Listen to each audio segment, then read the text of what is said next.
A nan kuma bayanai zan gwada muku yanda za ka samu dala aƙalla daga dala 15 a awa zuwa sama.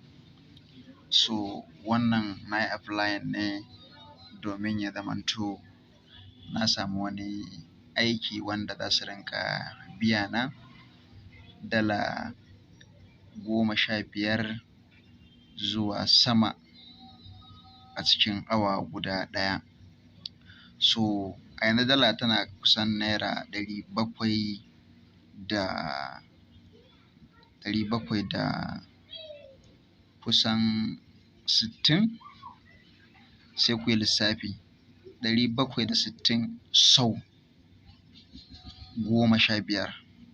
So wannan shine kuɗin da za su rinƙa biya na idan suka yi approving ɗina a wannan application ɗin da na tura musu. Zai zamanto suna biya na wannan 760 ɗin sau 15, to shi za su rinƙa biya dukkan awa guda ɗaya. So me kuke tunanin idan ya zamanto aka ce ka sami ire-iren wa'annan, kana yin wannan, kana yin wannan, kana yin wannan, can kana freelancing, can ka tafi ka je ka buɗe wasu marketplace hakan nan, ka saita ododi, ka yi waye da sauransu dai hakan nan.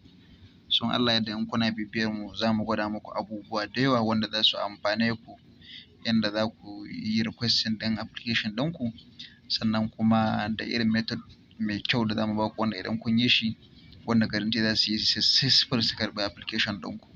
Kar ku manta ku yi bibiyar mu, following ɗinmu a YouTube ɗinmu da Snapchat da Instagram da kuma Twitter.